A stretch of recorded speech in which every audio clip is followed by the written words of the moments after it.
An underground city of giants discovered in the Grand Canyon. February 18, 2016.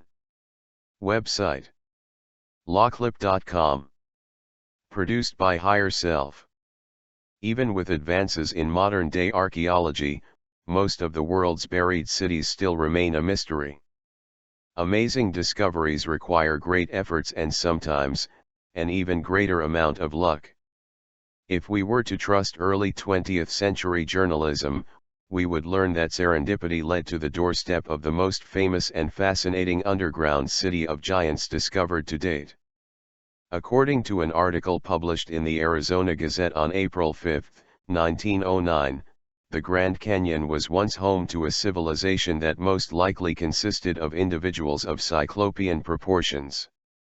If such a civilization ever lived, surely it would have left behind some structure as a testament of its existence. The article mentions the discovery of an enormous underground citadel by an explorer named G.E. Kincaid, who stumbled upon it while rafting on the Colorado River. It is worth mentioning that Kincaid was an established archaeologist and had financial backing from the Smithsonian Institute. The entrance to the city was at the end of a tunnel that stretched for almost a mile underground. First, I would point out that the cavern is nearly inaccessible, Kincaid wrote. The entrance is 1,486 feet down the sheer canyon wall. It is located on government land and no visitor will be allowed there under penalty of trespass. Above a shelf which hid it from view from the river, was the mouth of the cave. When I saw the chisel marks on the wall inside the entrance, I became interested, secured my gun and went in. The architecture suggested the builders of the underground city possessed advanced engineering skills.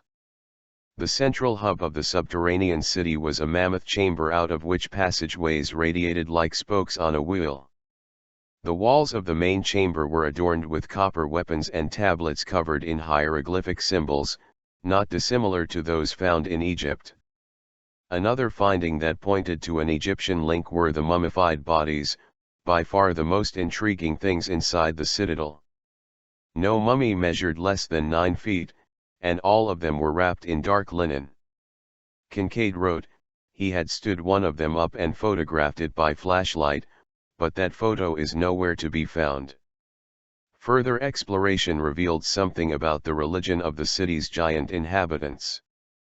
Over 100 feet from the entrance is the cross hall, several hundred feet long, in which I found the idol, or image, of the people's god, sitting cross-legged, with a lotus flower or lily in each hand.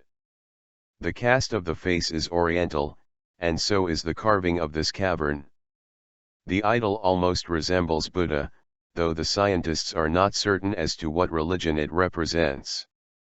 The article records the discovery of pottery and instruments, all bearing the signs of having originated elsewhere in the world. Such a melange of cultures is rarely encountered in archaeological finds, making this discovery one of unprecedented importance. The last chamber that awaited exploration was what Kincaid and his partner, Professor S.A. Jordan, believed to be a ceremonial crypt. It was located at the end of the large room where all the other mummies had been found. There is one chamber of the passageway which is not ventilated, and when we approached it a deadly, snaky smell struck us. Our light would not penetrate the gloom, and until stronger ones are available we will not know what the chamber contains. Some say snakes, but others think it may contain a deadly gas or chemicals used by the ancients. The whole underground installation gives one of shaky nerves and the creeps. In this canyon area were such names as the Cheops Pyramid, the Buddha Cloister, Buddha Temple, Manu Temple, and Shiva Temple. Was there any relationship between these places and the alleged Egyptian discoveries in the Grand Canyon? A state archaeologist at the Grand Canyon said that the early explorers had Egyptian and Hindu names, but it was true that this area was off limits to hikers or other visitors, because of dangerous caves.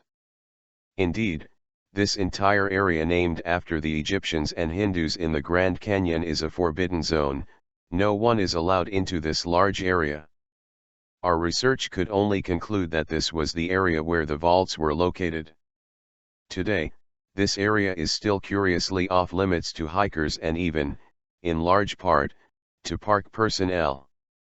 Conspiracy theorist, John Rhodes, once said he knew the exact location of the entrance to the city, but that it was guarded 24/7 by soldiers carrying M16 rifles.